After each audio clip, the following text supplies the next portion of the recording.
And I believe that we are live. We're live, Brady? Okay. Hi, everyone. Welcome back to another one of our community conversations and youth check-in. I'm sure, as all you guys know, this week will be different just because the Black community and minority community is just, we're facing a lot surrounding everything that's happened in the past weeks with George Floyd. And this just goes beyond George Floyd. It's just about what we've been facing for 400 years now. And that's what we've got our young people here to talk about. As always, I'm Naesoj, Ware, Julie Mejia's youth liaison. We've got amazing panelists today. I'm going to pass it over to my co-host, Dr. Gayl. Good evening, everyone, and welcome back to our regular youth wellness check-in. But as Naesoj said, my amazing co-host, we are going to be having an amazing conversation today with a group of young people who are at the front lines of what's happening in our country today. So again, thank you for joining us here today, and I'm going to turn it right back over to you, Naesoj. Thank you so much, Dr. Gayl. So, okay, I want to go to our other youth liaison, Alondra, and she's going to introduce herself, and then we're going to have everybody else introduce themselves, and then we're just going to have Alondra take over. Hi, guys. It's Alondra. Like Naesoj said, I'm Julia Mejia's other youth liaison and Boston's Youth Poet Laureate. I'm excited to be here with you guys today. Thank you so much, Alondra. Now we're going to go to Nate.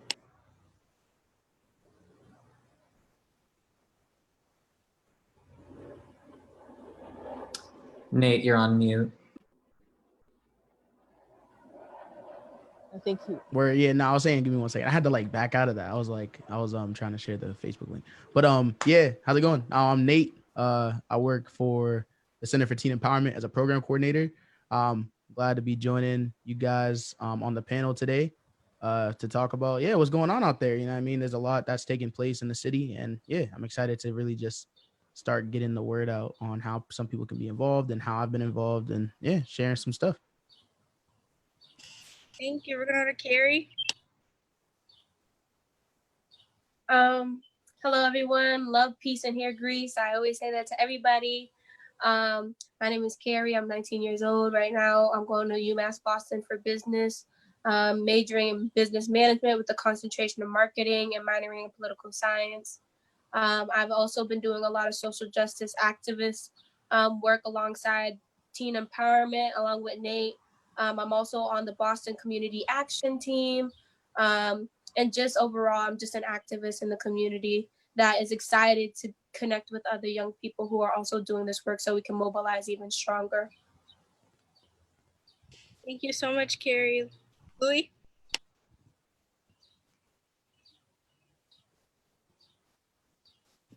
Louis, you're on mute. I didn't even know you said my name. My name is Louis, and I'm here as a panelist under Madison Park Development Center. I mean, I've been going to the process for the past couple of days, and I'm here to just state my opinions and my side of the story. Thank you so much. So we're gonna have Alondra kick us off. All right, guys. So I wanted to start off with this question. Basically, I know many youth are asking themselves during this time what they can do to aid the current efforts against police brutality and institutionalized racism as a whole. You know, we see different things going around on social media. And I guess my first question to you guys as youth leaders in the community is, what are some suggestions you could give these youth on how they can help? To be honest, one of the biggest things that people could do to help out, it's not right now at the time period, right away. But I mean, something very important that people should be doing is voting during the next election, because everybody could be going to these riots and everybody could be going to these events and support Black Lives Matter, but it's all gonna be for nothing. Not all for nothing, but it's why are you gonna go put all this effort into doing all this with everybody and coming together with a big community and not going to the most important element of the community and voting?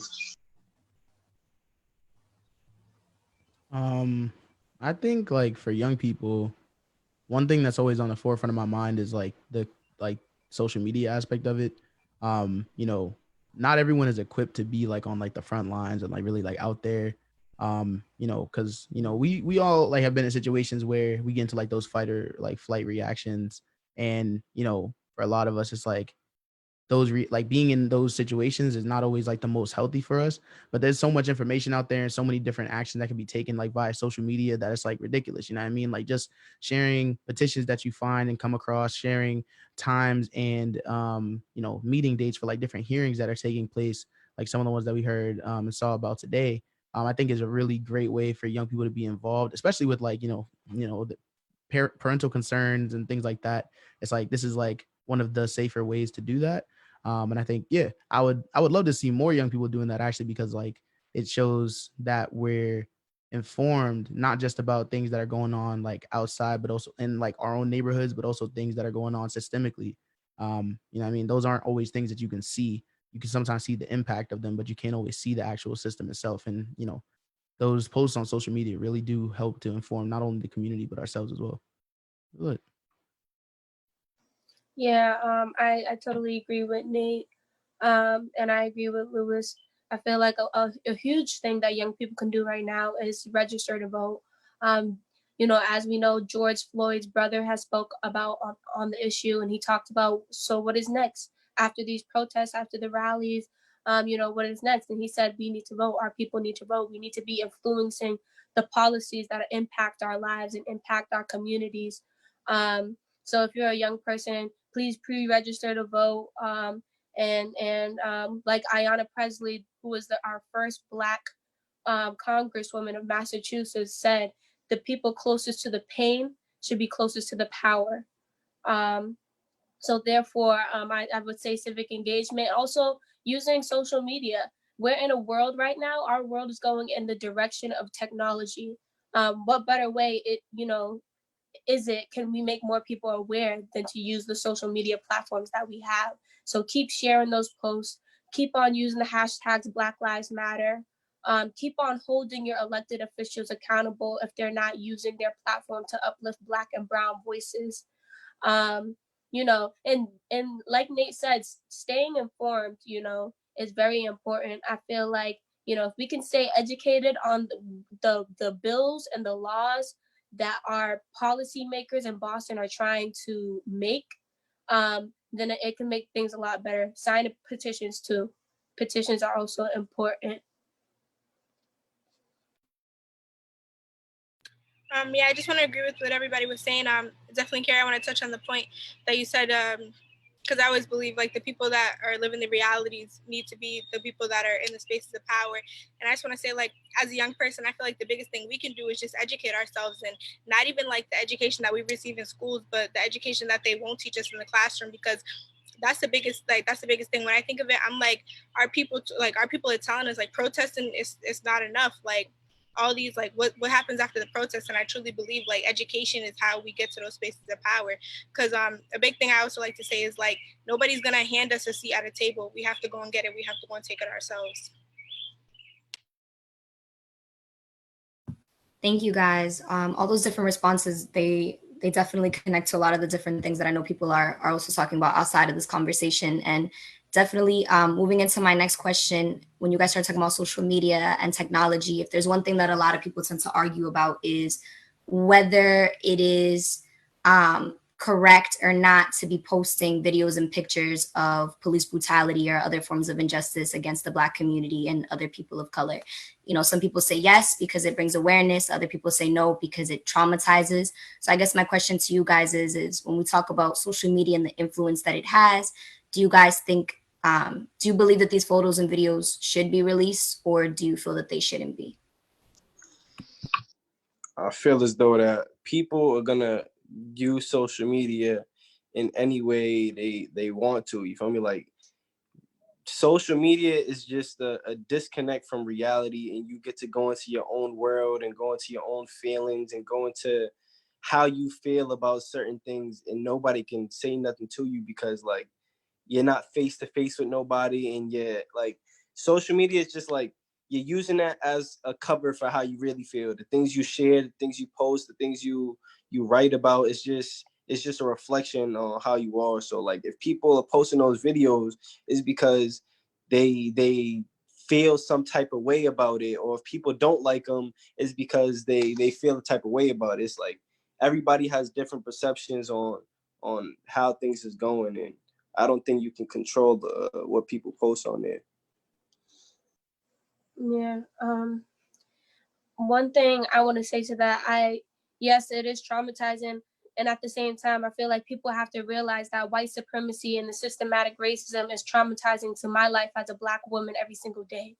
White supremacy is traumatizing to even Black little kids. It's traumatizing to my community. And I see the impacts that white supremacy and racism have in my community through gun violence, through poverty, through gentrification, and through so many other issues. So, me posting a video of a Black brother dying is not, it's not meant to, harm anybody or traumatize anybody. It's just to give you a piece of the traumatizing lives that we live every day and that we have to carry every day. So if that's traumatizing to you, or it's traumatizing to other people on their timelines, they might want to reconsider how Black people have to live every single day. If it makes you uncomfortable, how uncomfortable do you think it makes me feel? How uncomfortable does it make my little sisters, my baby sisters, who are logging into their little tablets, going on YouTube to, try to look at funny videos, and they pop up videos with George Floyd and a cop killing him. And I have to answer those questions to my little sisters, the hard realities of being a Black person in America. It's inevitable that we can't avoid it. And the traumatization that comes with being Black is something that we can't avoid. So I just think that people are going to have to become comfortable with having uncomfortable conversations.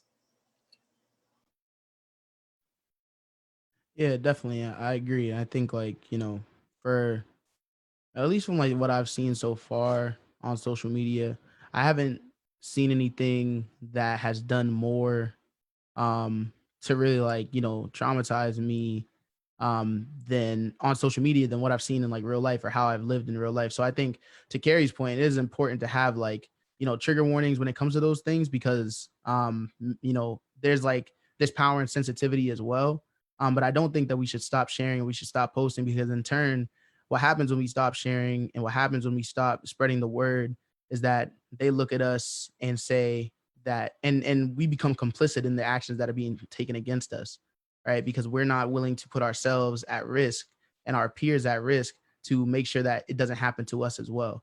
That the next George Floyd isn't someone that lives in Boston, Massachusetts, or that exists because we're making sure that it doesn't. You see what I'm saying? So I think, we just have to become more sensitive towards each other in the posts, and make sure that we are warning people. But I don't think that the posts themselves should stop at all. If anything, there should be more of them, and more eyes should be on these things, just to make sure that it doesn't continue, and that more I just feel like the more vocalization there is about it, similar to what Lewis was saying, it's a reflection of who we are as a people, what we post on social media, and we as a people are oppressed. So we should be posting about our oppression, and we should be posting about ways that we should stand up against it.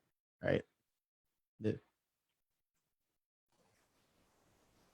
So I'm just going to jump in here a little bit in terms of, should we stop posting? Should we not post?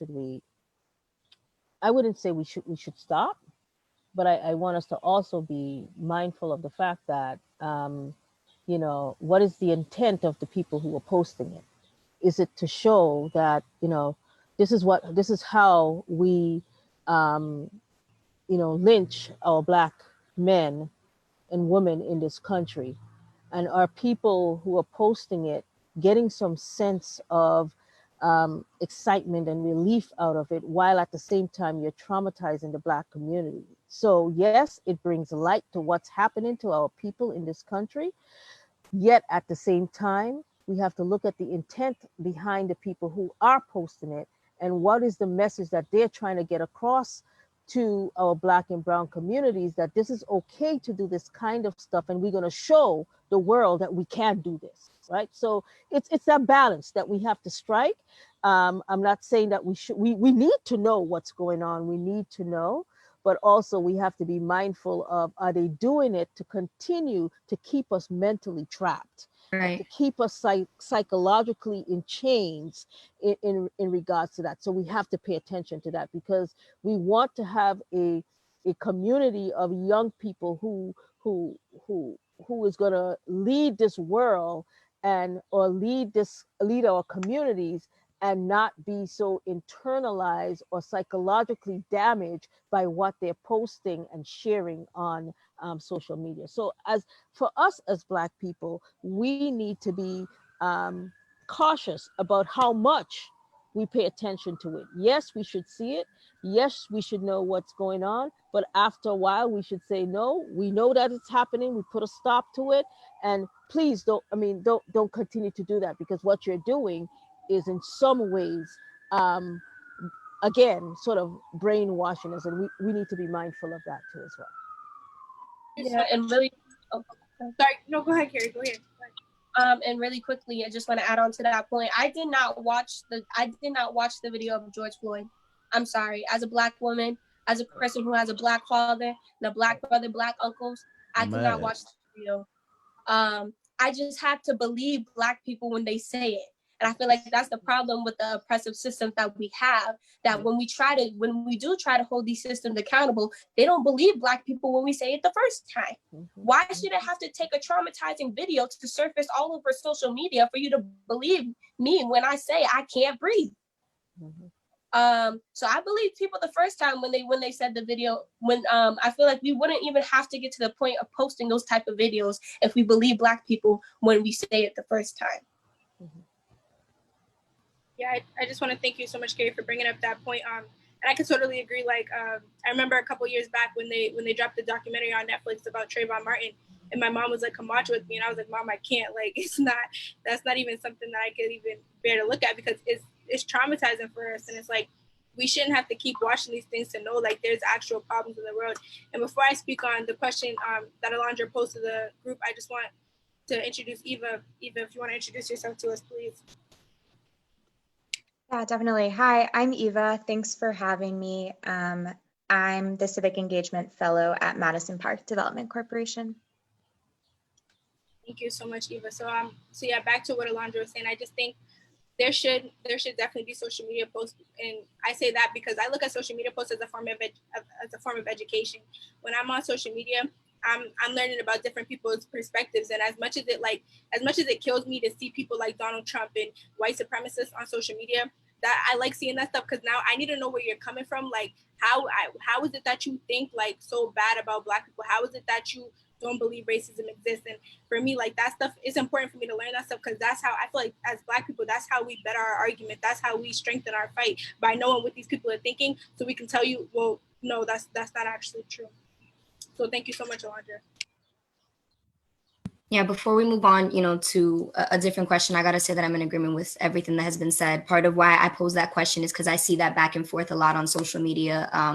Both, different people from different sides of all ages, of all races, saying the same thing, going that back and forth of like, no, you should be, no, you shouldn't be. And I think if there's one thing that I've always said, within myself is, as a Black person, I think if anything, and that's something that you guys have mentioned several different times, that if there's anyone who shouldn't have to subject themselves to that trauma again on video or on social media, should be the Black community. They should be the first ones to be like, I'm gonna step away. But if anything, when it comes to non-Black people, when it comes to white people, I think they should be the first ones to see it. As much as it is traumatizing, at the end of the day, you're going to see something else in this world that traumatizes you. Trauma is just a very normal, unfortunately normal part of our human existence. And if anything, I feel like we should be more conscious of that. And it has a lot of layers, and I definitely understand what people say when they talk about trauma, but I think it's very easy to cop out as a person, as a non-Black person and as a white person, and say, oh, I don't want to see that because that's traumatizing. But something that Carrie mentioned, when you see that every single day in your community, it's almost an insult when someone looks at you and says, I don't want to see that. You know what I mean? Like, well, what about us that see that every single day? I don't, you know what I mean? Why can't you see it for 10 or 5 seconds? Because you don't even have to watch the whole video to grasp how traumatic some of these videos are. Why can't you just see it for 5 or 10 seconds, but we got to see it every single day? And then we get blamed for it. And you know what I mean? It's a really, really frustrating situation. But I don't know, I'll pass it on, whether anyone else has a different question to pose or Naesoj. Yeah. So I just want to ask you, Eva, as a person, I know I value how like unplugged you are. If you guys don't know, Eva has a flip phone, and I really I just want to ask you, like, as an unplugged person, how is it for you, like, being on social media and seeing all this stuff? Do you think that the post should continue? That was what we were just talking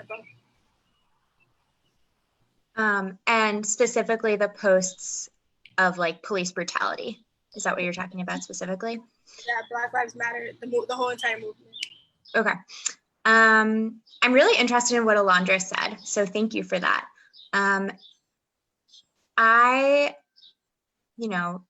really appreciate what everyone's been saying. Something that I've been thinking of, especially as a white person, is like, I shouldn't have to watch these videos in order to believe Black people and that police brutality exists. So that's kind of the other part of it that I just wanted to mention. And I think like that I think sometimes these videos keep coming out and out to like prove to white people and non-Black POC that this really is happening. And it's like, why does that even not need to happen? Like, we should just believe that and like not have to watch these like traumatizing videos over that are like specifically traumatizing for Black folks, and have people continue to have to put them out there so that white people like believe that this is happening in this country. I have a flip phone. Naesoj is correct. I also have Instagram on my computer. So I've been looking at Instagram a lot and specifically looking for action steps I can take, whether that's in Boston about the $2 million that they were thinking of adding to the budget today and trying to write letters to say that I don't believe that should happen, or also just sharing different resources with friends, and specifically other white people and like what makes sense on how to engage. I think a lot of like white people on my feed have really not been good at following the leadership of Black organizers. So trying to hold folks accountable in that way and be like, we need to be looking at what Movement for Black Lives or like different organizations are doing and not just be like, oh, we have all of the answers, which is definitely a part of white supremacy. Thank you, Eva. I've got to ask this to you guys, especially with all of us residing in Boston. I don't know if any of you guys have seen this, but how do you feel when people are like, police brutality doesn't happen in Boston, so we shouldn't be protesting, or like we shouldn't be as mad because we don't witness this firsthand? And people say that? That's crazy. Yeah, I've been seeing that everywhere. It's crazy. I'm like, y'all are so uneducated. Like, yeah, that's crazy. This is my first time even hearing that like out loud. That's crazy. Yo, dang. That's shocking. I would imagine that those people probably are pretty oblivious to what's going on. Either they're like sheltered from it, or they're not super in tune with what's going on in their communities, or it's not their communities at all. To be honest with you, if you live in the city of Boston, in a neighborhood or community of color, then you chances are someone who's been a victim of police brutality, and even if it's not necessarily like brutality in like a violent sense, there's still acts of police, or like in a brutal sense, I should say, there's still acts of police violence that take place in the city of Boston, like on a consistent basis. Profiling is an act of violence against people of color that takes place all the time. All right. Like, it's like, that's dumb. Nah, to be honest, you can go ahead. I'll go after. Go ahead, Carrie. Was you about to speak? I would say police brutality does exist in Boston, and like Nate said, I can't believe people are even saying that. And like Monica Cannon Grant said, we are one incident away from being a Ferguson. We are one incident away from being a Ferguson. I want to speak from my experience that I've had with the police. I've had positive experiences and interactions with the police through teen empowerment, because we used to do youth and police racism dialogues. And then I've had my negative experiences with the police, you feel me? As a person in this community, and I'm gonna speak quickly on my experience. So the day before my birthday last year, and this went on Facebook and went viral in Boston. Everybody was sharing it. But the day before my birthday last year, I was gonna turn 18. I was coming from my godmother's funeral. We pulled into the driveway at about, I want to say 3 a.m., 3:30 in the morning, and four BPD police officers hopped out on me, my grandmother, and my mom and held us at gunpoint. And you know, they were about to shoot us out of mistaken identity. And it's a shame that the day before my birthday, that me, my grandmother, and my mother had to be held at gunpoint. That's three generations of Black women looking down a gun barrel at the hands of the government, at the hands of the people who are supposed to protect and serve. So, and that conversation totally, I mean, by next week, it wasn't even a conversation. It just disappeared. So I feel like there are a lot of instances, a lot of undercover instances of police brutality in our communities, but, you know, we don't talk about them enough. We're not vocalizing about it because I feel like a lot of people don't know about their rights when it comes to that. I'm still looking forward to like get answers on what happened that night. And those same police officers that held me, my grandmother, and my mother at gunpoint are still patrolling our communities till this day. They're still on the police force. So yeah, police brutality does happen. Like Nate said, that it sounds, and as we're talking right now, there's police in front of my house. Like I live in the hood right now. So yeah, you just don't talk about it enough. Can you repeat the question one more time? Yeah, I was basically like, we all reside in Boston, and I've been seeing a lot like, oh, why is Boston protesting? Boston doesn't witness police brutality firsthand. Why do they care as much? So I'm just asking how you feel about that. To be honest, like it's I'm gonna speak on my own personal experience. I'm not gonna speak on everybody else's, but from my personal experience, I haven't really like cops is gonna be cops regardless of race and color. But sometimes I feel as though that, like, I'm not trying to take a turn on the subject, but it's like sometimes Black people egg it on to that point where it's like they're kind of being ignorant in the matter. But like I understand why they do it sometimes. You feel me? Like I understand why they like fight back. Yo, what I do. You feel me? Like I feel like they get on defense mode a little too quick, and then that defense mode, like they know, like they see videos on social media on how it's like perceived and stuff like that. So like when they see stuff like that, and then they see you getting rowdied up to that point of like where they see those, like where they saw those videos on how you're able to act, you feel me? I feel like they just take a higher guard when it comes to colored people and stuff like that. Like me, like there's times where I got pulled over like while I'm driving and stuff like that, and like I don't know, like it's not, I don't know, like it's not in Boston. I don't think that is that big compared to other cities. Like it still happens, but like this is a worldwide issue, you feel me? So it's like we have to take the stand, even if it doesn't happen in Boston. Like people claim it ain't happening in Boston.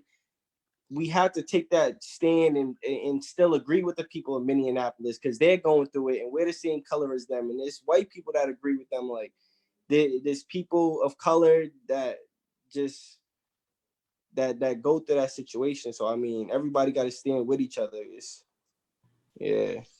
Yeah, and I also want to say police brutality doesn't just mean killing somebody. Like Nate said, there's very different complexities and layers to police brutality.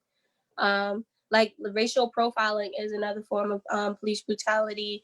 I mean, there's a lot of stories that I've heard from my brother. I was in an Uber one day, but and it was a black young man was my Uber driver. He got harassed by the police on my way to college class, and I was late because of that. And then by the end of him harassing him, he was like, you're free to go, after holding us up for 15 minutes. So it does happen in Boston. We just don't speak about it here. Thank you, Carrie. Thank you, Louis. Alondra, how you feeling? Yeah, you know, I've had good experiences. I've had negative experiences. I have family in law enforcement. I can give a very unique perspective on this, as I know many people with family in law enforcement do. If there's something that I can say is I know a lot of people like me have stayed very quiet since all this has happened. Because again, I feel like oftentimes when we look at police brutality and we look at racial profiling, we think of it as a one-on-one individual morality thing. Whether it is that you agree or don't agree, you know, that's why even some rioters, some protesters who go up to the face of police officers and start yelling at them, spitting in their faces, again, it's because they're thinking of it as a one-on-one instead of as a collective systematic problem. You know, there are people of color who go into the field of law enforcement thinking that they're helping their communities. And then as they're going through training, I remember, and I'm going to try my best not to get emotional because it's very frustrating to see what my family members are going through right now, because I see the trauma, I see, and I know that they're going through PTSD. But again, another problem within, you know, I'm Hispanic, within the Hispanic community and other communities of color, they don't believe in therapy. They don't believe in therapy. And I can see that they're going through PTSD and they're just not dealing with it. There are so many problems in law enforcement. From the moment that they start training, they train them to kill. And I will never forget when I had a family member come home and say, crying her eyes out. She went from being a social worker, left because it was too overwhelming, to trying to help her community in a different way, just to almost give up because she felt like they're training me to kill. And they're training these officers because, again, if we think about, you know, history and timeline, 1950s, 1960s, okay, whatever, segregation is over. And then Reagan pulls out the war on drugs.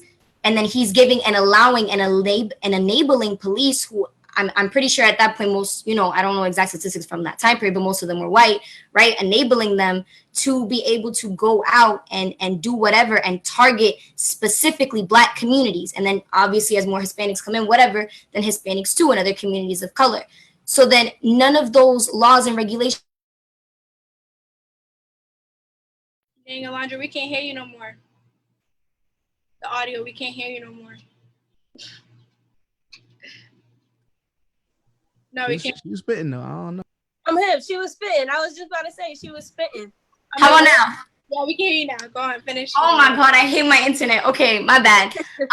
But even when we think about education, it's like when they try to talk about hands-on learning, but yet we haven't changed the foundation of our education system to begin with. America has a big problem. They love adding on to layers of a building, and that's why our building is falling and crumbling and burning into flames, because we're not dealing with it the right way. So anyone who says that police brutality doesn't happen here, they just because you haven't seen it one-on-one doesn't mean it's never happened. I'll never forget when I was like 10 or 12. I'll never forget there was gonna be like a super moon that night or something. I don't remember, but we was all in this little van, and I'm gonna be honest with you, it was a very stereotypical drug dealer van. A stereotypical drug dealer van, whatever that means. Okay, we was literally on our way to get a new car. And I remember, you know, we had stopped at Walgreens and my stepdad was waiting for someone because he was going to give them something. And he was just waiting and waiting and waiting. He's like, oh my God, this guy isn't coming. And my mom's getting nervous because she's like, listen, we're literally about to go into Milton. State police is here. And as a lot of people in Boston say, state police is worse and a lot more racist than Boston police. Or there are some people that say that. I personally agree with it. Everyone has a different opinion. So then we go into our car and we're on our way, and there's like mad FBI that circled us and stopped us. There was this one guy yelling at my mom saying, you and your little friends, you know what you're doing, you and your little friends, and there's a baby in the car.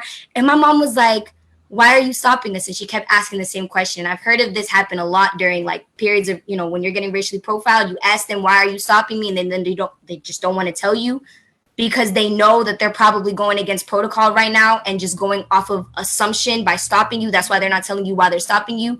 And they took my stepdad out the car. Then they had to get a translator because my stepdad don't speak English. And he's just trying not to get aggressive. But my mom isn't making it any better because she's just yelling. And then after that whole fiasco, and I'm out here shaking in the back, and we finally sit down, at one point my mom is like, you know, such and such person in my family is a police officer. They all stay quiet. Oh, we're sorry, this and that. Put the baby in the car seat. Does the baby have a car seat? Still trying to find a reason as to why they stopped us. Something, just something, trying to make up something. And it's just like, I will never, ever, ever forget that. And as much as I can have positive interactions with the police, at the end of the day, I know and I can be aware, whether I have family in law enforcement or not, that there needs to be a systematic change, period. And my personal good, interactions with my family doesn't take away from the fact that I know how that system works. And even my family in law enforcement agrees with it too. So what does that say to you? So anyone at this point who tries to say, no, that isn't true, Blue Lives Matter, whatever that means, just know. We just have to change it, and that's it. Yeah, I think when you say that, like, it has to change, I totally agree. And I hate hearing people like, oh, we don't face that in Boston. I'm like, I've heard Boston police officers, the Boston Police Commissioner, they are so proud to say that they were the first department ever. That department was made to catch and kill slaves. And I'm like, that is what people don't know. I'm like, it is a problem. I'm like, you don't see police brutality in Boston, like on Instagram and on the shade room and stuff. But look at our protests. I haven't seen our protests on Instagram either. Like, stuff happens. It's just not projected in Boston because what really is projected from Boston, like, we're a small city and that's just how it is. And I hate thinking about like, oh, nothing happens in our justice system. I'm like, look at our Black men doing life for smaller crimes than a police officer that just killed a Black man. I'm like, look at the opioid crisis and look at drugs. They didn't start worrying about drugs until it started affecting our white communities. I'm like, it happens in Boston, like whether or not anybody wants to agree to that. And I hate hearing like, oh, all cops aren't bad. Like, all Black people aren't criminals. Aren't Black people are like, they aren't thugs? And I'm like, it's crazy. So I guess my next question would kind of just be like, moving into like protests and everything, how do you guys feel about like them projecting the rioters and the looters more than they're projecting the actual protests that are happening? I feel like I want to talk about Sunday a little bit. So on Sunday, I went to the protest, and I want to say we had 6 hours of peaceful protesting before all the news could cover was the rioting and the negative aspects of that night. And across the country, and they're even putting it on the news across the country, as these protests are quote unquote turning violent and people are starting to riot and loot and things of that nature, they're saying that the majority of the people that are inciting these riots are white supremacists. I feel like we don't talk about that enough. I feel like we don't talk about people who are not from our community infiltrating these protests and inciting the violence and the riots and the looting. I want to talk about my experience from Sunday. So when I was at the protest on Sunday, I just want to say the protest was beautiful. The protest was beautiful. You had a lot of solidarity, a lot of support, and a lot of people that were, we were screaming Breonna Taylor, Ahmaud Arbery. We were screaming George Floyd, say her name, say his name, all throughout the streets of Boston. So I do want to give light and want to give credit to the young people who organized, the young leaders that organized that whole entire protest. And I feel like behind the looting and the rioting, I feel like the media keeps on zooming in on Black and brown faces, but without acknowledging that the people behind starting these riots are white supremacists. When I was at the protest on Sunday, I noticed when the leader of the protest, because there's 3 Black girls who started the protest, and when the leader of the protest with the megaphone was standing on the steps of the State House, she said, if you're Black, raise your hand. We raised our hand. Then she said, if you're white, raise your hand. And as soon as everybody that was white raised their hand, my little sister looked at me, I looked at my little sister, and then I looked at my boss. It was right then and there when she asked, if you're white, raise your hand. We knew we were drowning in a sea of whiteness. And as we were walking, we could tell there was groups of people that were not from our community. They were heavily covered. They were silent during our chants. They did not bring signs of solidarity with them. And as we were walking, we can hear conversations of, oh, this is where the riot is, man. This is the riot. So let's not misconstrue or, the peaceful protesters for the outside infiltrators that come to sabotage these movements. And when Trump talks about, when the looting starts, the shooting starts, do you mean shooting your own people? Because that's who you really need to hold accountable. So, yeah. Yeah, I think like over the weekend, I could talk about like Sunday's protest a little bit. My whole kind of like thought process was what can I do to make sure that this protest is as peaceful and meaningful as we want it to be? And that meant like a lot of back and forth on Facebook, a lot of reaching out to different organizations that can help provide legal support for, the protesters and everyone involved, as well as just hiring, like, just reaching out to community members that can help enforce and, marshal some of the work that's some of the routes and everything. And even like, making sure that the route was safe, things like that. But I think afterwards, and I'm like a pretty stoic person. I'm not usually like outwardly like emotional, but I know that after the protest was over and I got home, after me and two of my friends, we were able to kind of like avoid some of the, I'll call it like, like incidents, but it's like, some disastrous activity.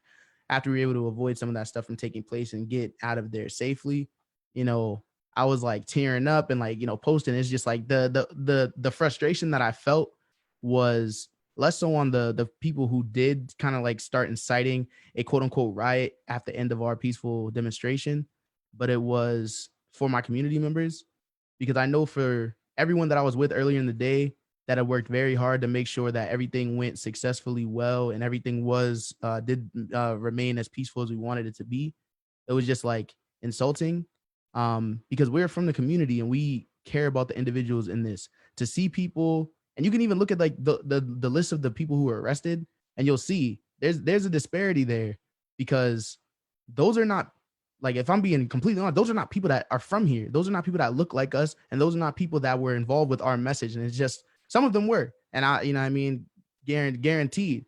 But it's like, to me, what I'm seeing, even standing on like the steps of the State House, is just looking in and seeing like bottles getting thrown at the police. It's not black arms going up and flinging those bottles. And it's just, to me, it felt insulting. And so, I teared up a little bit for my community members, because I'm telling them and I'm promising them that this will be a safe opportunity for you to bring your children, a safe opportunity for you to bring your little siblings and your parents and everyone in your family, to make sure that they're able to voice their perspectives as well.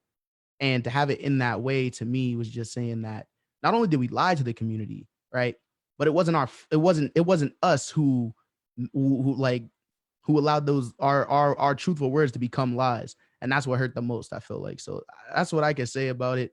But it was, I think, up until that moment, it was a very powerful, and even in that moment, it was a very powerful event and opportunity. Like 30,000 people in Boston, that's lit. Thank you so much, Louis. Did you want to speak on that? Can you repeat the question one more time? Yeah, I was basically asking, how do you feel like about the protests and like people projecting looting and rioting more than they're actually projecting the beautiful protests that are happening? To be honest, like some of the crowd, I feel as though that like they're just going just to go, just to see who's there, and just to be a part of something. You feel me? Like they don't know the actual message behind it, and like sometimes it might be the black people actually doing it. You feel me? But it's just to be seen, and not, they don't really understand the depths of it. And then like to go back even further, it's like it goes back to not having the education needed to know better than to do that. It's like,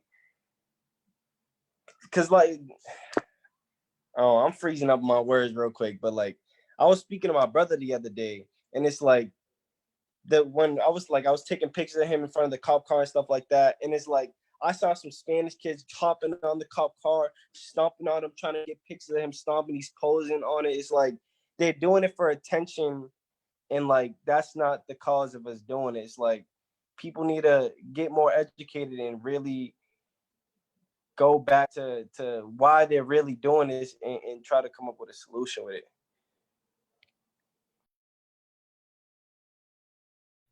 Thank you so much, Alondra. Do you want to speak on that? I think for me, it was, I remember watching the news with my mom, and, I told her, I was like, get away from that. She's like, no, I'm watching because, our family is there, and da-da-da-da. And I was literally so frustrated, because I'm like, they keep saying the protest is over. So why are they still there? Why are they still filming? What is there left to film? I mean, that's just my opinion. And then I remember seeing them focus in on a fight happening in the corner with two people. And I asked myself, what does that have anything to do with the protests? What does that have anything to do with the protest? I don't understand. Like at that point, I was like, you know, it's nighttime. You know that there's extra people here. You know, you're there with the microphone. I'll never, you know, the newscaster lady, she was like, you know, she was like really scared and really nervous. And I'm like, so then get out of there. There's nothing else to fill. The protest is over. Why are you still there? Like I just kept asking myself, I'm like, you literally, this is where we start to question and ask, is it a setup? Because it kind of looks like it. You know, why are you, there's no reason for you to still be there. And it's not even, conspiracy theory. It's when you see, you know, when she's like this and she's shaking, I'm like, what are you shaking for? Nothing's happening. And, you know, I'm guessing, you know, I know that she's feeling the anxiety of the area around her. But then at that point, just leave that area, because you know that everything that's going to happen has nothing to do with the protest itself. And I just feel like every single trip that there's some type of protest or movement that has to do with Black people in this country, it's always less focused in on the Black people that are doing things that are wrong. Mind you, out of context, because sometimes those pictures and videos actually have nothing to do with what was really happening, right? And even if it did, that's 2 people out of how many people? You know what I mean? Like, what does that have anything to do with it? Mind you, they don't show all of the white people, whether they were white supremacists, or if there's something that I've, you know, seen circulate a lot, and I agree with this as someone who is a person of color but non-Black. I've always said this. I'm like, if you're going to an event, right, for any other group of person, marginalized person, or a group of, you know, a marginalized group, and you yourself are not a part of that group, absolutely go and support. But you follow the lead of whoever's leading the event. You do not decide that I want to go out and do whatever it is that I want to do. So I saw, whether it was on the news to the newscaster herself or just in general,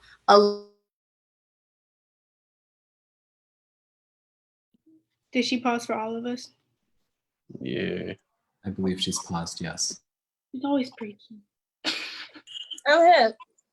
All I'm right, telling you, man. It be the government. Be That's the what I'm government. saying. I was saying, I don't know. They're like, They don't want her to shine. am I back? yeah, we can hear you, Alondra. Go ahead, finish up. Nah, that was it. It was just that, you know, I always think about that. I'm like, it's just like, you know, if you're going somewhere and you're going, you say you're an ally, you support, you know, a good ally or a good support system in these situations supports. You're under the head. You are not the head. I don't care how passionate you feel about it. You can keep your passion to yourself and within yourself, because then you're going to end up making look everyone else like that. And then the first thing I see there, you know, some responses that I've seen from white people or non-Black, you know, POC is, but we're there to support. I don't see why we can't also start too. And I got not an argument, but I corrected someone, and he was like, oh, okay, I understand what you mean. Because, you know, I wasn't trying to argue with him, but I'm like, I need you to understand it from that perspective. Like this. I'm like, if it's about children and it's children leading an organization, why would the adults step out and decide to do whatever they want to do? That just doesn't make any sense. And I think that that's another layer to it. Besides white supremacists coming and infiltrating, which I'm not even surprised, it's also just people getting way too carried away that are not even Black to begin with. Period. Eva, did you want to speak on that? I see you got to. No, I just agree. Like I'll speak on behalf of white people and myself specifically. Like, we need to follow the lead of Black organizers. And when we don't, like, that's just makes it unsafe for specifically Black folks who are the ones targeted by police in the first place.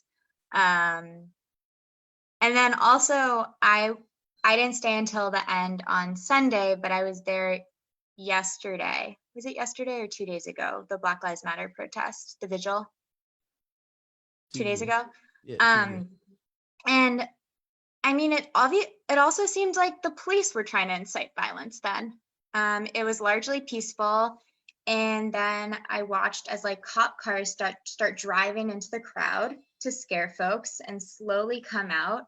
And it seemed like there was no reason that they needed to be there. And it just seemed like they wanted people to be violent so that could be the news story for the next day instead of a massive protest or vigil. Yeah, and also just thinking of like the role of media and how what everyone has said, they'd rather focus on like quote unquote rioting instead of the mass amount of people who were there, because then it makes the movement look not as big as it really is. I mean, there are like just tons of reasons. I'm sure a lot of the people who are writing are white folks, and just like not ready or not wanting to hold the police accountable for how for police brutality, and this country accountable for white supremacy. Yeah, Eva, I want to thank you for that. I seen something the other day, and it was like to all the non-Black people that are showing up for these protests, thank you for showing up, but we don't need you to speak for us. And that really hit home, because I'm like, that's literally the truth. I'm like, speaking up is okay, but when you, and they wonder why, and they're like, why are you coming for us? It's because you're trying to take over our protest. Like it's our time. Like it's our thing, and for you to try to take over, it doesn't make you truly any better than the rest that don't even understand why we're here in the first place. And when I think of like the looting and the rioting, and I'm like, look at how America is portraying Black people at this time. I'm like, y'all would rather arrest thousands of Black people for looting and rioting than just arrest four of your own. And I'm like, and it's not only that, but not even arrest them, but charge them. Like, I'm like, it's like not enough just to arrest them. And I guess that kind of leads into my next question. I'm asking, like, we recently, the officer that killed George Floyd just got charged with second-degree murder, and then like other like police officers. So I kind of want to like understand like how you guys are feeling about police like kneeling at these protests, and like police like showing these signs of solidarity. And yeah, I want to kind of ask how you guys are feeling about that.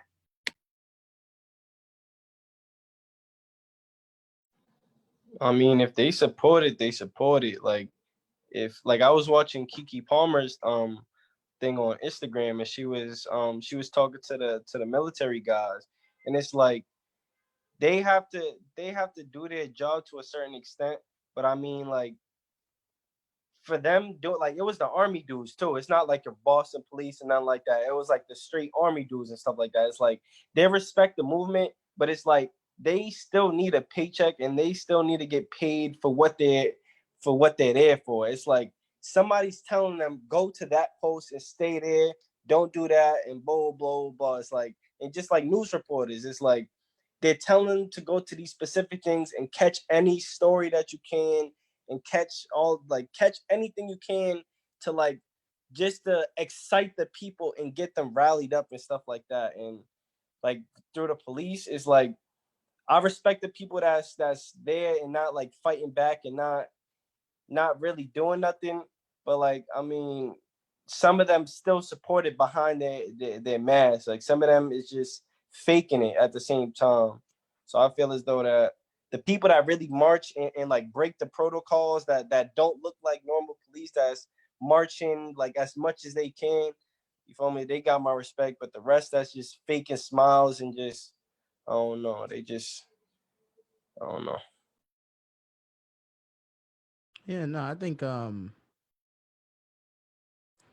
when it comes to officers like kneeling or kind of like standing with protesters and things like that, I'm like, it's a cool like, you know, act of like symbolism, I guess. But it's like it's two-sided, right? Because it's like on the one hand, if that's how you truly feel, then it's like it's dope that you're able to like take that stance and make it be known. But at the same time, it's like, how else are you taking that stand and that stand outside of this protest, outside of this moment, right? Because like Lou was saying, it's like you could be lying in my face and I would never know. You know what I mean? But your actions will show me that. If you are not, you know, advocating for the reform that the protesters wish to see, just because you have a badge on and just because you own a uniform, then you're just as bad as everyone else. Sorry to say. You know what I mean? It's like, I don't know. I feel like word of the day is like complicity. You know what I mean? It's like you might not have been the person who's kneeling on dude's neck, but like, you know what I mean? You're driving them away. You're driving them back to the station afterwards. And you're just as bad if you're not saying it's just, to me, I feel like officers just need to have more accountability within the police force. And that's part of the systemic change that I wish to see as well. Is that we can't just look to them and be like, kneel with us and, you know, speak with us. They have to actually take, you know, action steps to change what's going on inside their district, inside their station, inside of their cars. Like it's a culture that needs to shift. And part of that culture is that the system is inherently racist and, you know, white supremacist. But, you know, if people are really joining the force to like switch things up and switch it up, say something, you know what I mean? But I think it goes back to Alondra's point, is that oftentimes like in order to even get to that point, you can lose that message that you kind of went in with because of the way that they're training you, because of the things that you've experienced and the things that you've gone through. You know what I mean? So, yeah. But I do think that complicity is like just as evil as the actions taken. Yeah, Nate, I gotta agree with you on that one. I feel like something you said, it really hit home. You was like, if you're driving that officer back to the station, you're just as bad, and that's a big thing for me. I don't know if you guys watched The Shy, but recently, on season 2, the police officer, he basically he protected his partner, and I was like, I'm sorry, but you taking a knee or you crying in front of for my camera that's not enough for me. Like, you literally have the ability to be in these, you write the statements, you testify on behalf of your partners. So you taking this knee, it's not enough for me. You should be on our side, because I'm like, what are y'all even here for? Y'all are here to keep the protest safe. I'm like, the protests don't get violent till the nighttime. So I'm like, what are y'all here for at 2:00 p.m. patrolling around? Like, who are you really keeping safe? I'm like, y'all are here to incite things. I'm like, come on now. No, that's not enough for me. I'm like, it's not enough. Okay. And also, I want to talk about some of the protocols that they took that night. Now, when you're at a protest, you're usually not on your phone.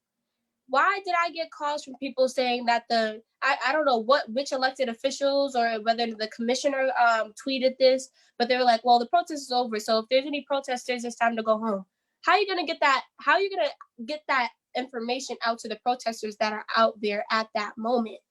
How are you? I was at when things started, when chaos broke out at the protest, I had no idea that it was time to go home. The red flags that went off was chaos, was people getting tear gas. That's how I knew that it was time to go home. My little sister, she's 16 years old. I am responsible for her life. And my father told me, before I leave the house, I'm responsible for her life and I better bring her back in one piece. It's like, and then at the same time, you trap us and you shut down all of the T stations so none of us can get home. Now you cut off our access to get home. So really, if you're talking about protecting and serving, the people, I feel like there was a lot of contradictory actions that I saw that night that proved different. And to be honest, I don't know how to feel about the police taking a knee. I don't know how to feel. I seen somebody post on Facebook, police taking a nail is kind of like that abusive boyfriend that gives you a hug after he abuses you and gives you flowers. It's a form of manipulation. Do not fall for it. So like Nate said, I agree with Nate and everything he said. Until they are talking about, reforming the police department and things of that nature, and until they're holding their own co-workers accountable, I want to see accountability, because I feel like the community, as an activist who does this work on a day-to-day basis, the community takes accountability on everything that we do. We take accountability a lot, especially when it comes to the gun violence, especially when it comes to this false concept of Black on Black crime. We take accountability. So I feel like I want to see the police force take accountability on their parts too, and actually contribute to reforming these oppressive systems. Alondra, did you want to speak on it? Yeah, I think for me, when we think about that concept again of like taking a kneel or showing some type of, solidarity, it's the same thing when people are like, oh, why hasn't so-and-so, I saw this about like, oh, why hasn't J. Cole posted nothing? And then, he was at a protest. So it's like your actions speak louder than your words. You know what I mean? And it's it goes the same thing for the police. Like, how do we know you not kneeling is because they told you, yo, can you just kneel real quick so they could shut up? Like, how do we not know that that's what's going on? And again, you can't filter out the positive intentions from the negative intentions, because I don't know what you're thinking. I'm not inside of your brain. I only know what you're doing. But on top of that, even when we talk about actions speaking louder than words, anybody can get down on one knee. Anyone. And I just feel like it's complicated. I know that there are some people that are like, oh, don't share the images or the videos of police getting down on a knee or whatever the case may be. Or don't show anything of like positivity between, police and protesters, things to that effect. And I don't know, I just have mixed opinions about the whole thing. It's just like, what are you doing outside of the actions that you're taking in front of the public eye, basically. It's just like, it's definitely a sticky situation, I know, for people in law enforcement, because they're just trying to do their job and they're following orders. But it's like, how much longer can you just follow orders? And that question especially goes to people who people of color who are also in law enforcement. I wonder where their head is at in all of this. You know what I mean? I haven't been able to sit down and talk to some of my family members yet because, you know, again, COVID, we're still in COVID. But, you know, whenever I do get the chance, I want to talk to them and kind of see, like, where is your head at in all of this? Because I know that you stepping into waters right now. So what does it feel like to be into waters, and what are you planning on doing? You know what I mean? I know that they always take the time to educate us about mass incarceration, about the work. Like, they sat down with us and they talked to us about all of that. But it's like, what else are you doing? Like, how much can you do, or how much do you feel you can do? Because I feel like as people, especially when we think about, like, you know, work and positions of power, whatever, we tend to put imaginary barriers around ourselves out of fear of losing our jobs, of losing our income. And I think that is the major fear. Like, I don't want to do too much because I don't want to lose my job. But it's like, I understand that, and I'm not mad at you for thinking that way, but sometimes you got to sacrifice yourself for a greater good. And it's about who is willing out of the mass, how few of them are willing to be able to do that and take that stand. Because if there's a couple who do, I'm pretty sure that for the long run, that won't have to happen again, because that accountability can start to come into play, because there was a couple people who were willing to be the pioneers. But you just have to be brave enough to do that. And that's a lot to ask from people, but you should do it anyways, in my opinion. Thank you so much, Alondra. Carrie, I know you came off mute because you wanted to speak. If you don't mind, just real quick, I just want to introduce our counselor. Thank you for joining us, counselor. Yes, I am loving all of this beauty that I'm seeing right now. And Nate, when you got your turntables in the background, that's an equity issue. We don't got that backdrop. No, I'm not gonna be disruptive. I'm just gonna be here. So beautiful to see you all. I'm excited. Sorry that I'm a little bit late, but I'm here for all of it. Thank you so much, Counselor. Carrie, did you want to, I don't know what you was about to speak on. Did you want to speak? No, I was just gonna ask you guys that question. Have you seen the video of the Black woman? She's a cop, and she confronted the group of cops that she was with, because one of the cops was harassing one of the peaceful protesters, and he put his hands on a Black woman, and the Black woman that was a police officer literally cussed the white cop out.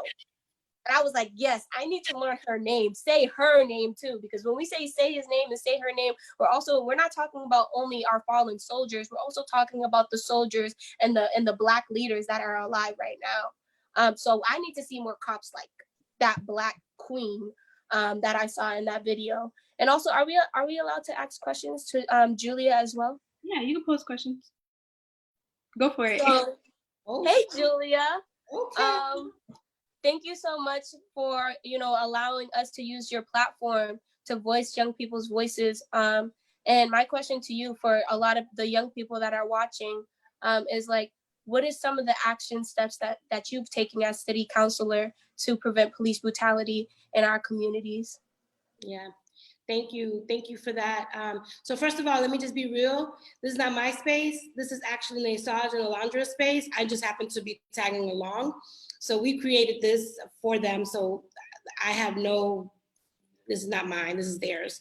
But in terms of the work, I'll say that even before I was an elected official, I was out here already. In 1999, I was living in New York when the Abu Dhabi trial situation happened. That was in 99. That was 100 years ago. Some of y'all probably weren't even born then. So I was already out in those streets, hooting and hollering about that happened.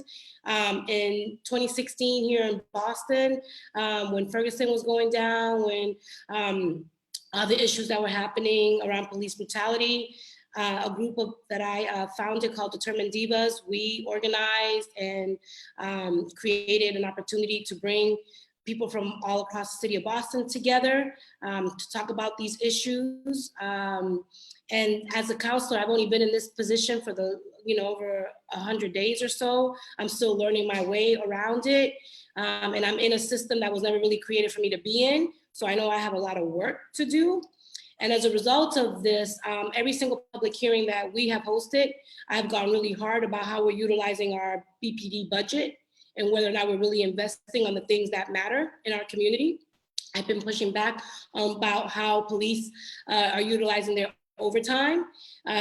Specifically gave some examples about the straight pride parade that happened that Monica organized the counter protest to that, and the role that BPD played and how many dollars they spent on that protest.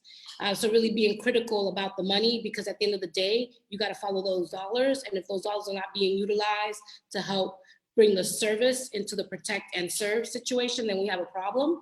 So as a city councilor, I've been very vocal about those issues. And most recently, I filed a resolution that was passed yesterday here, 12 to, not unanimously, but at least 12 of the 13 councilors passed a resolution that my sister in service, and this is Ayana's old office. I happen to be sitting in her seat. And she filed a piece of a resolution on the federal level, and we adopted it here to end police brutality and the militarization of force here. And so we adopted that and made it here locally, which is what the protesters were out there fighting for. So that's that. And then over the last week or so, since all of this has started to brew, I've been working in partnership with NAACP, the ACLU, and other community activists to put together a set of hearing orders that you're going to be hearing about soon. And we're going to be calling folks into the conversation to really reevaluate how we're doing business here in the city of Boston, to making sure that we don't have a Ferguson up in here. So those are some of the action steps that I've been taking as a city councilor. It's not just about creating space for people to have dialogue, it's that I'm taking these spaces that I'm in to inform my thinking so that I can push for policy and legislation that's really gonna move the conversation forward.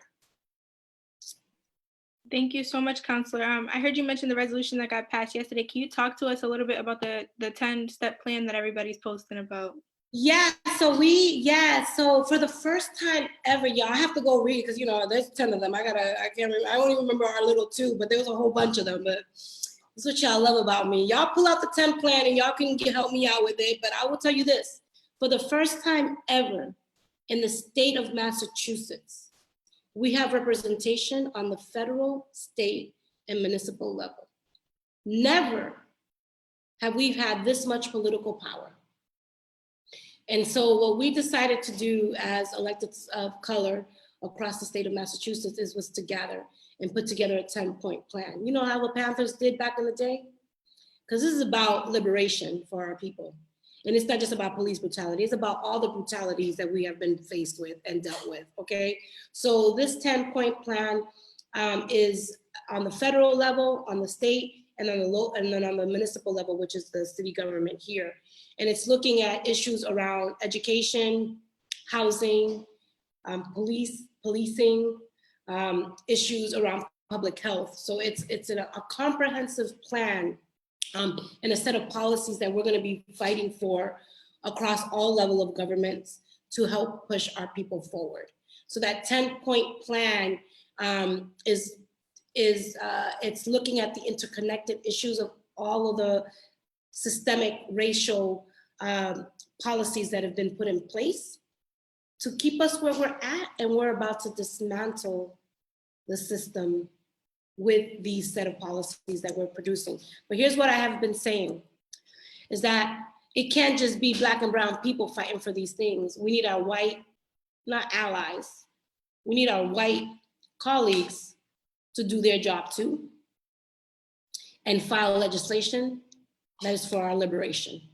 Because we can't continue to do the work. We need to create an opportunity for them to be held accountable to that work. And that is about challenging them to recognize the role that they play every time they don't speak up. I appreciate the text messages. I appreciate, thoughts and prayers, but we're beyond that. What I would appreciate is for you to file some resolution that liberates my people, that you don't have to wait for me to do it. That's what we need right now, is for our colleagues to step up and step out in our name. Thank you so much, Counselor. And that brings me to my next question for our young people. So I see, like I mentioned earlier, the police officer that is responsible for the death of George Floyd, his charges got pushed up to second-degree murder. How are you guys feeling about the agenda? Because I know for me, I'm feeling like we're fighting and we're protesting and we're rioting and stuff, but I don't see an agenda right now. I don't see an organized fight. I don't see our demands, and I'm trying to like kind of pick you guys' brains about where you guys think we're at, as far as like what we're asking for. What's the end game of what's the end goal of our protest? Obviously it's equality, but how are we getting there? So anybody could jump out and answer that. I think if there's something that I can, I was talking a lot to my friend about this, who, I wish she could tune into this, but she don't have Facebook.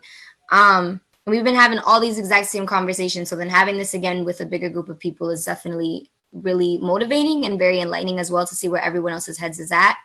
But one thing that me and her were saying after we were talking in class, because they opened up, the discussion to have this or whatever on a Zoom call. And I started asking, I'm like, all right, guys, like, so what do y'all want to do about it?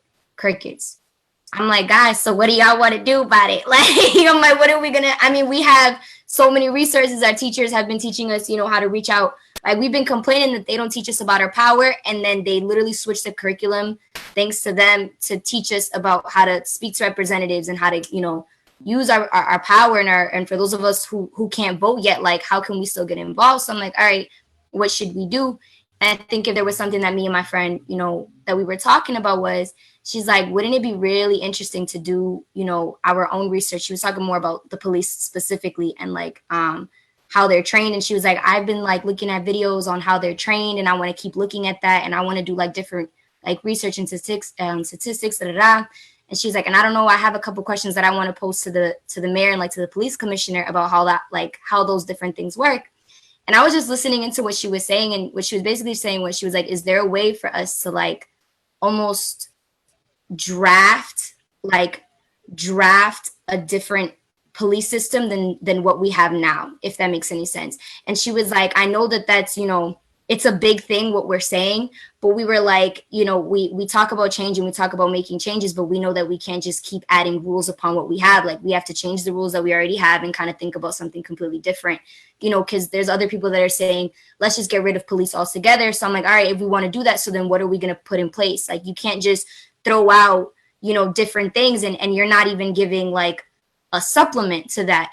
Like, I don't understand, how does that work? You know what I mean? So I think that's something that me and her were talking about between ourselves, and we thinking big, but we might as well. We have a blank canvas right now. So I think if there's, beyond that, if there's advice that I can give people, is whatever, I guess, your big ideas are, as big and as crazy as they seem, I think youth have a platform now to bring some of those big and crazy ideas to the plate. And I think a lot of the adults are very much bombarded and overwhelmed. And sometimes it's hard to tap into that creativity. And I think that as youth, we have an advantage that we are still actively at least allowed to be creative in our everyday lives. And I think that we should use some of that creativity to draft our plans and present those plans, if we are able to, or give them to our friends that can do that and that can bring that to people in different positions of power. So me and her are about to become little PhD people for the next couple of weeks and start researching stuff, because we got nothing. We're like, we might as well do something. So I don't know. That's where I'm at, and that's where I think us as youth should be thinking too, because we can do it. So why not? Thank you so much, Alondra. Can you repeat that question one more time? Yeah, I was basically just saying, like, I feel like it's like a protest and we're rioting, and it's like, but now, like, what's our agenda? What's our end goal? What's our end game? Yeah, we want equality, but how are we gonna get there? So I guess I'm just asking, like, where your brain's at about that. Like, to be honest, I feel like it starts in the education. From like to know about police brutality and know about all of that information, it's like, how do you find out about that? And that's like, to be able to switch the school system to focus on more current events. Like, you can still teach the stuff that you're teaching right now. Like, it still teaches you how to read, write, arithmetic, and stuff like that.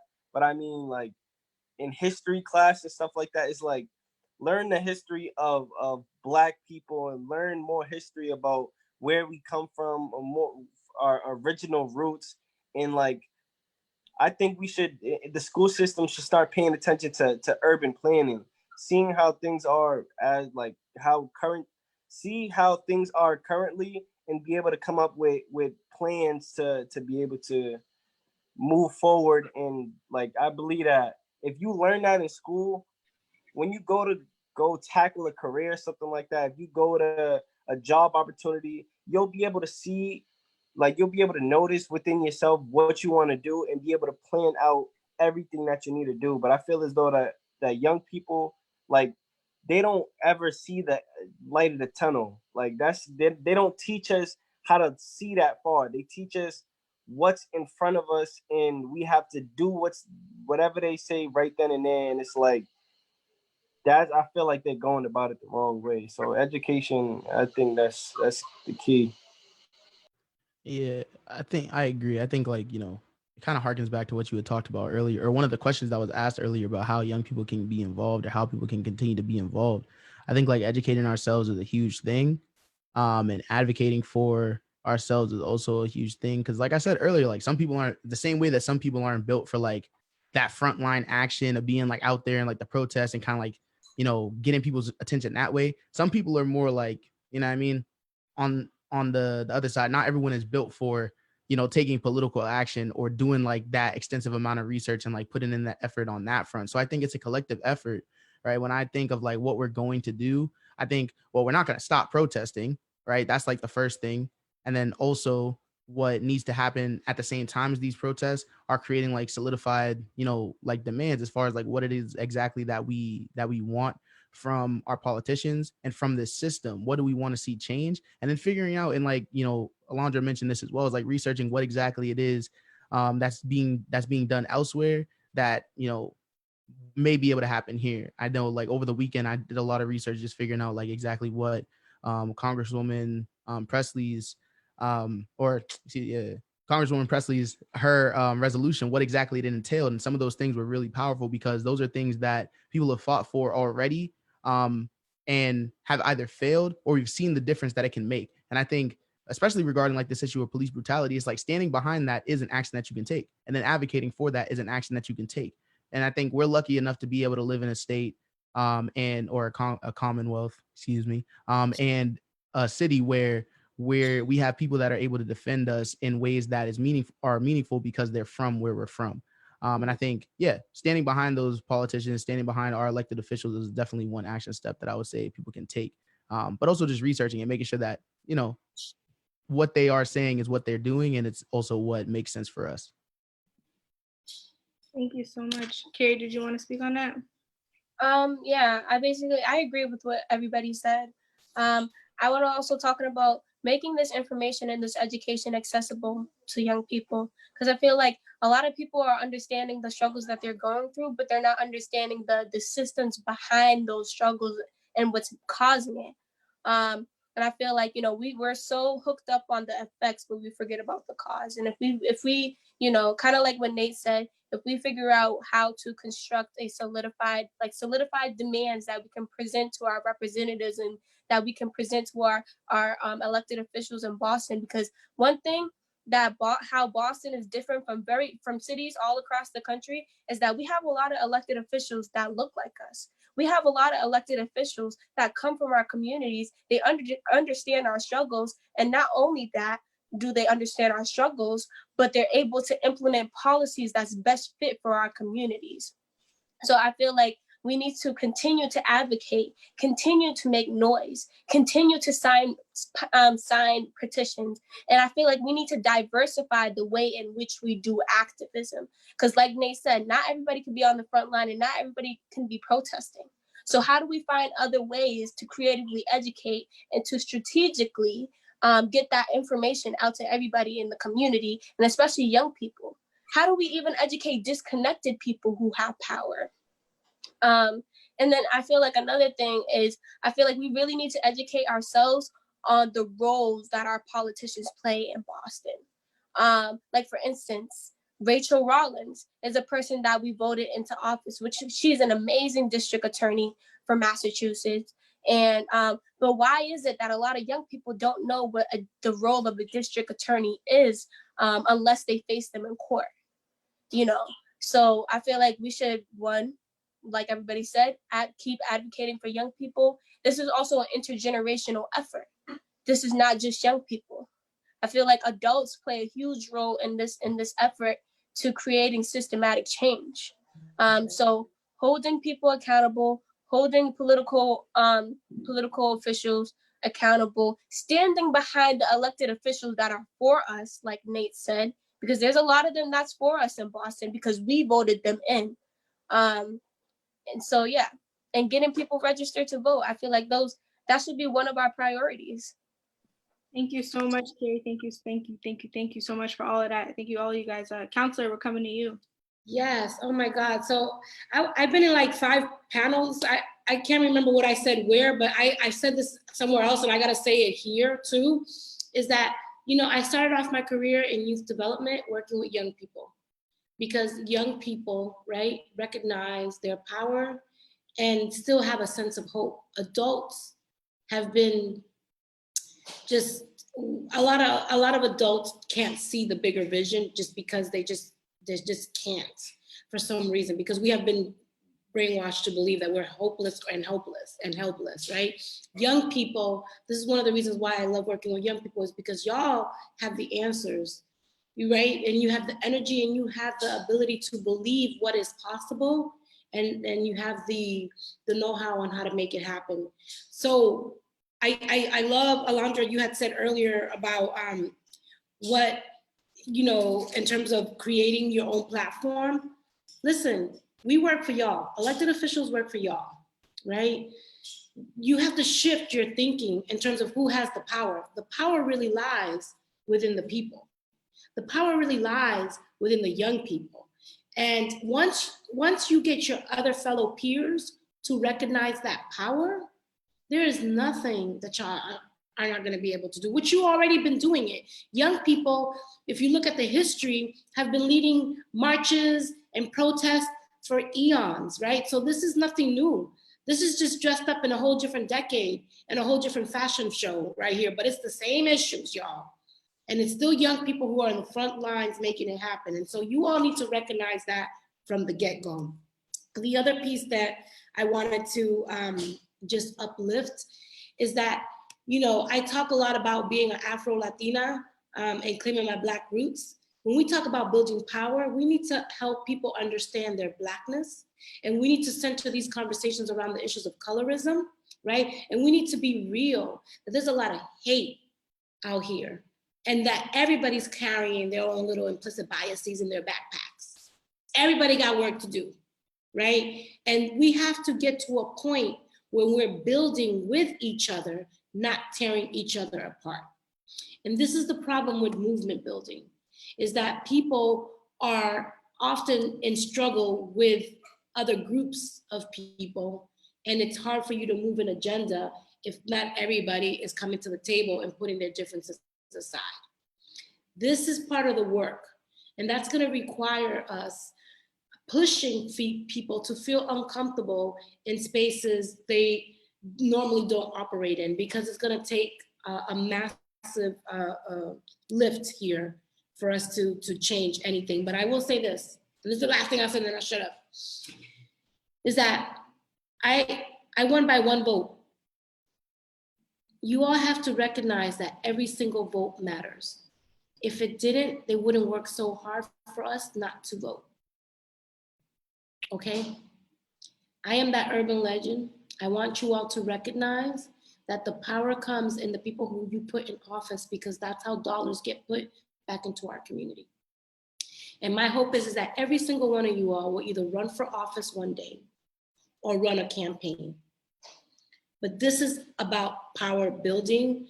And if people are really serious about building the next generation of future leaders, then us adults need to step to the side and let you all lead. But we need to be able to do it in a way that puts our little egos on pause, because ego means easing God out, period.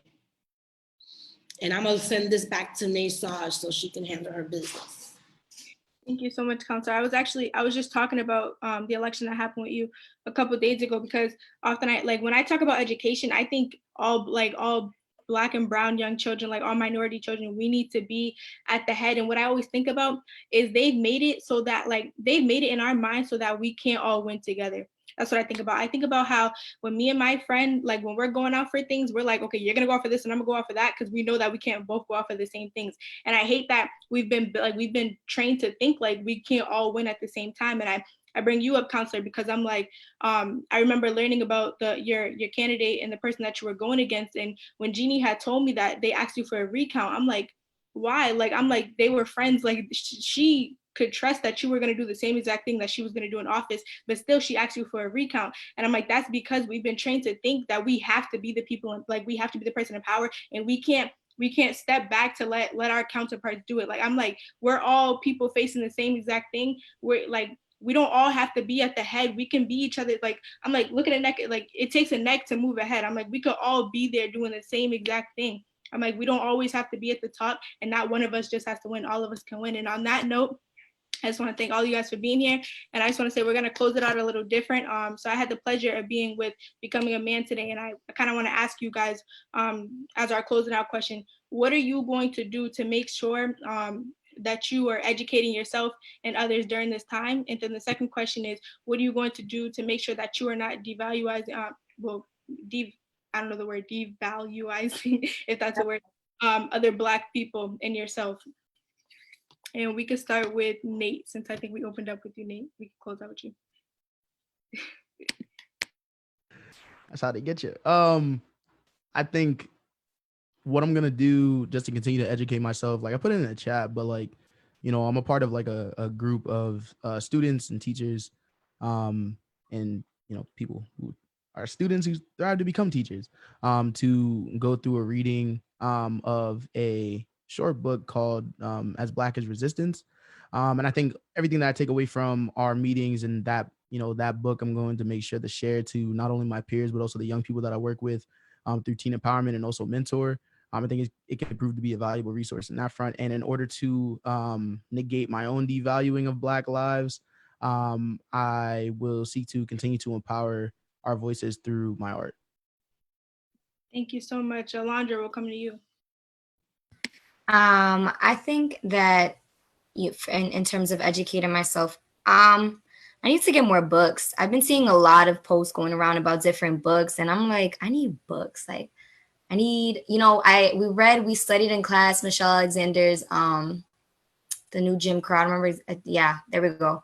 And listen, it was good, but I didn't even actually get to read the whole book. It was just the excerpts that they gave us. So I was even thinking of getting the actual book itself and reading it myself.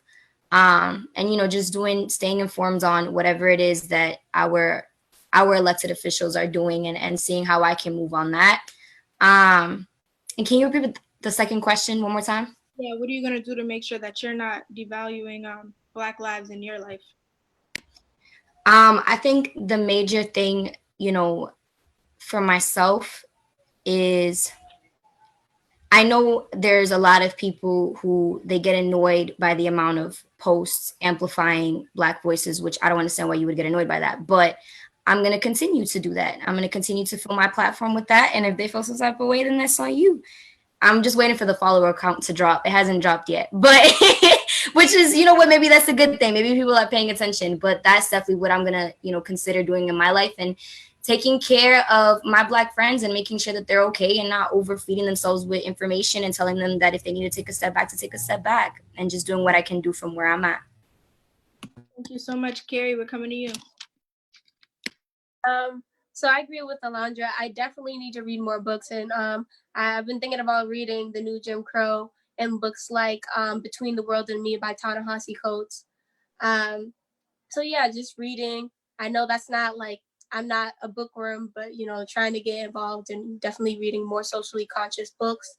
And then passing those books, like Nate said, on to other young people as well. Research is very critically important. Doing my own research. I know that sometimes we fall a victim to on Facebook, on Twitter, on any social platform, you know, sharing a lot of misinformation. We share a lot of articles without even reading the article. And I'm guilty of that. And just making sure that we're actually checking the sources of the information that we're sending out and spreading out to people, I think. And also staying around educated people is very important as well, because how are you going to be educated but you don't got nobody educated to teach you how to educate yourself? So staying around, political or elected officials that know this work, that do this work, youth organizers, other inspiring youth organizers that also do this work, staying connected around people who can educate me about their experiences is also another way of staying educated. And then in terms of making sure not to devalue the, Black lives, I think I need to value my own Black life first. And I need to make sure that I don't fall a victim to the internalized depression of hating myself because of everything that's going on. I'm going to continue to love my Blackness and teach other young people and teach other Black girls and Black boys and Black individuals that may identify as other to love their Blackness, because Black lives matter no matter what you are. Thank you so much. So, yeah. That was so powerful. Thank you so much, Louis. To be honest, I feel as though that like people are trying to take steps to like keep it going along and keep the movement going. But I feel like what people really need to start doing is coming up with solutions, like a concrete solution.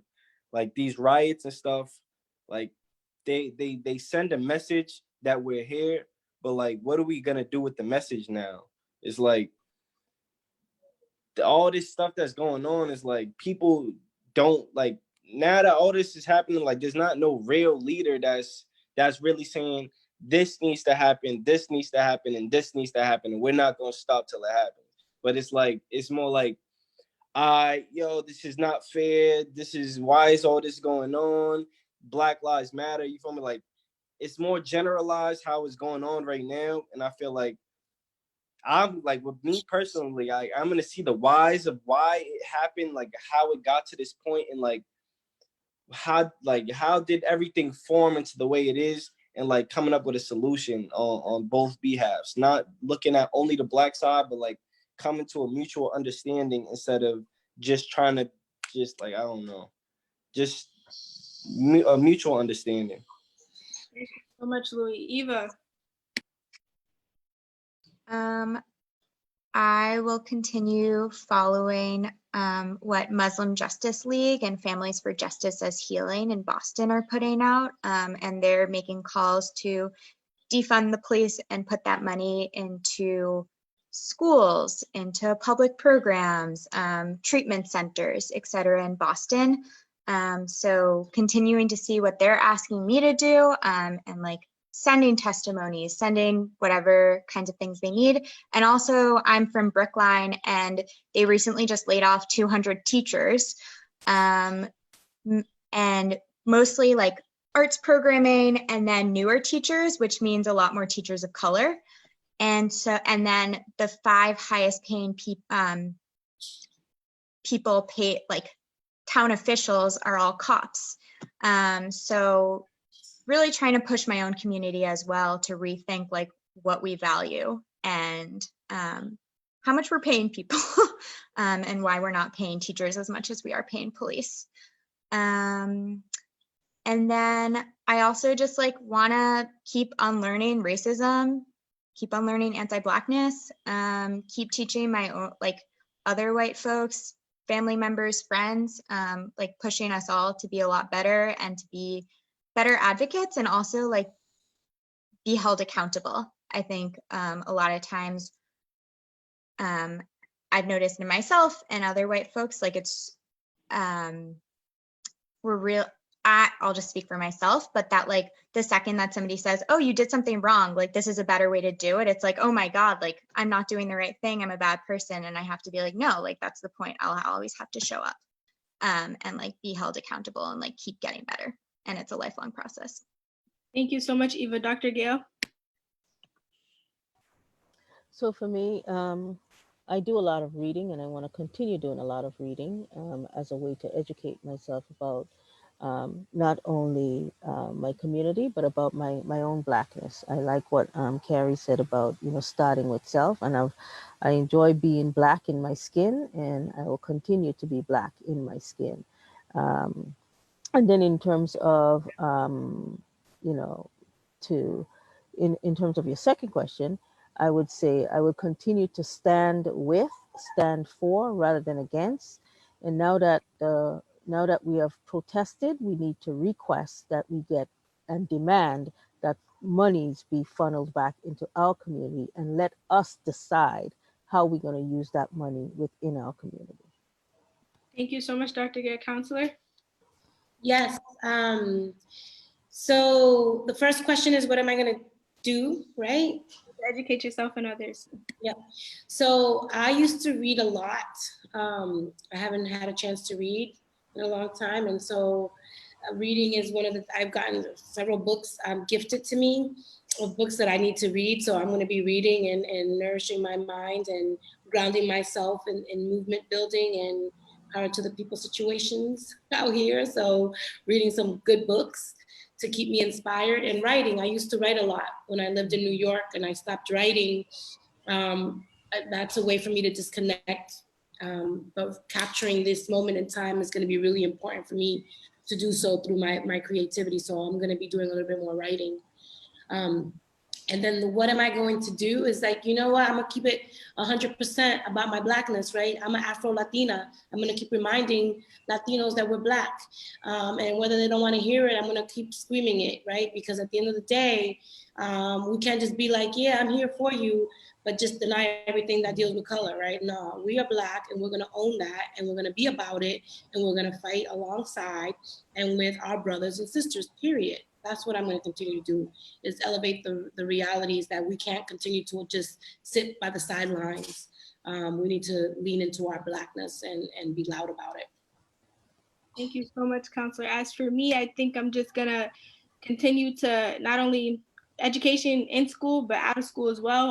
I think that's most important, just being as knowledgeable as I can, making sure that I'm educating the people around me the best way that I know how, so that we can be the ones to take the seats of Miss Mejia and Miss Rollins when they're ready to give it up. And yeah, as far as making sure that I'm not devaluing Black lives, I think just changing the language, that's another big thing for me. Like I've been hearing like a lot about the N-word and stuff like that, just making sure that I'm not even like using that, because for me that's like, it's like so derogatory. So I'm just trying to make sure that I'm altering my language to promote and like to be positive for, especially for my Black brothers, because I know at times like this they're feeling down. And so yeah, just changing the way that I'm talking to my Black brothers and sisters. But I want to thank all of you guys for being here, for being vulnerable with us, for being open and honest. Like this, again, it's always a great call every week, but this was especially great. I'm hoping that all of you guys are safe during these protests. Carrie, Nate, I know y'all be out there. I know you be out there taking y'all pictures. Alondra, you be on social media educating these people. Thank you. Eva, thank you for just knowing that you can't understand what we feel, but you stand with us, and thank you for that. Dr. Gayl, always thank you, and Counselor, always thank you for just being the voice for all of us, because that's what you truly are. So yes, thank you guys for coming, and we'll see you guys next week. Thank you. Thank All right. you. Thank you, everyone. Thank you. Bye.